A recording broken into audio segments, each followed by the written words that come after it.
Hi, it's Scott Bywater here, and I want to talk about what I believe is perhaps the most important question that every marketing funnel should start out with. And, you know, because really when we look at sales and marketing funnels, the super critical thing that we need to keep in mind is that it is a psychological process. And the key to making your marketing funnel successful is diving into the psychology of your customer. That is simply, and quite frankly, number one with all the whole process. So we've obviously got the technology, we've got all the bits and pieces, we've got the fancy stuff, but the number one is actually diving into the psychology of your customer. So in terms of the question is, what do they need to believe? So, for instance, if let's say that you're a mechanic, and you're sort of asking the question, well, what do my customers need to believe in order to get their car serviced with me? Just as a very, very simple example. Well, what as a mechanic, the thing that people really need to believe, they need to believe that you've got integrity. B, you specialize in the car that you've got. C, you've got experience. D, you're not going to rip them off. All of these things is the stuff you've got to go through. So within your marketing funnel, then, you need to answer all those questions.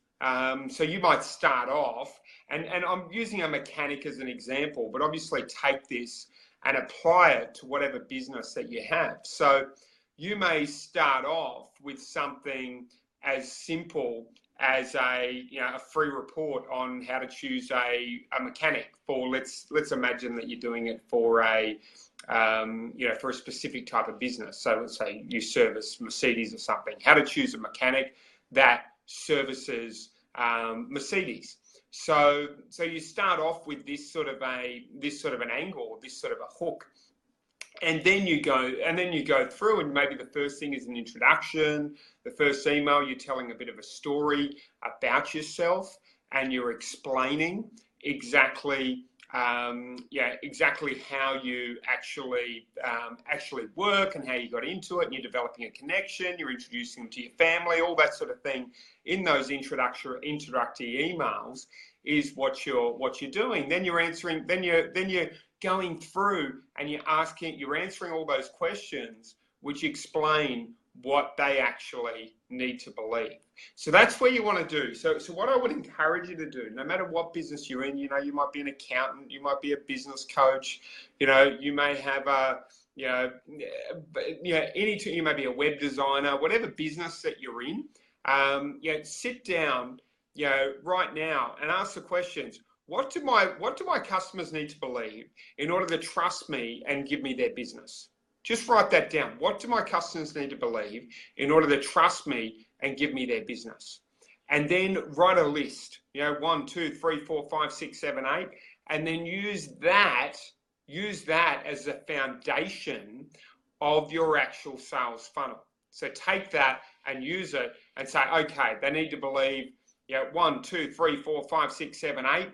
And then once you've done that research, you can map out a sales funnel. Now, what you might want to do, if you're not sure, what you might want to do is, go out there and send an email to your list, or jump on the phone and call people and say, hey, what do you need to believe that for me to win your business? So let's say you're in pest control. I did this years ago, and one of the things I discovered in that sort of space, like in that pest control sort of space, is that people were really worried about the environmentally friendly. So in that sort of case, the thing they need to believe in this sort of situation is that you have an environmentally friendly product. Hey Carl, how are you? Good to connect on here. So that's basically what they need to believe. They need to believe that you will be environmentally friendly. So somewhere within your sales funnel, when you're strategizing that out and you're flashing that out, you need to explain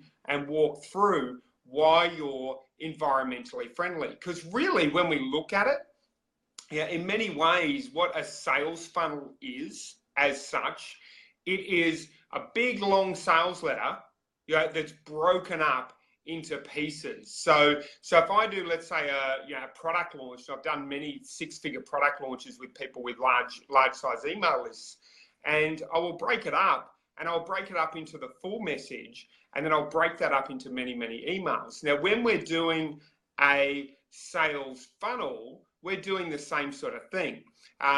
We're basically we're basically breaking it down and going, what are all the things we need to do in order to sell our product or service? And then we're breaking it up into pieces. So again, what I would encourage you to do, once you get off here, or even now, just sit down and write down, what do my customers need to believe in order to buy from me?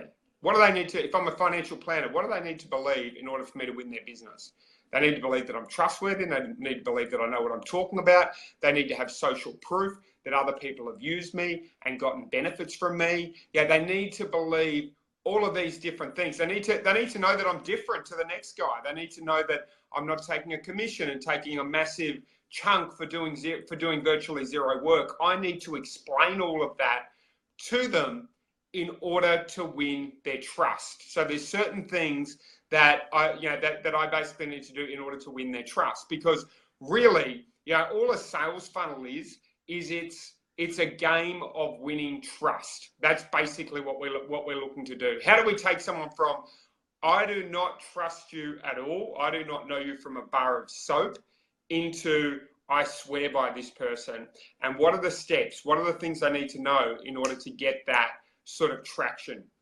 And they're the sort of questions we really need to be asking. So that's all for now. If you watch this, even if you watch the recording afterwards and you're like, hey, I want to know more, I've got a question or whatever. So if you watch this, you've got a question, pop it in the comments button, comment section, or you want clarity, or there's something I haven't sort of outlined as clearly as I could, pop it in the comments section, and I'll reply to you, and I'll be able to get more specific to your actual needs if there's something I haven't covered. So hope you enjoyed today and this little Facebook Live, and we'll connect soon. Bye for now.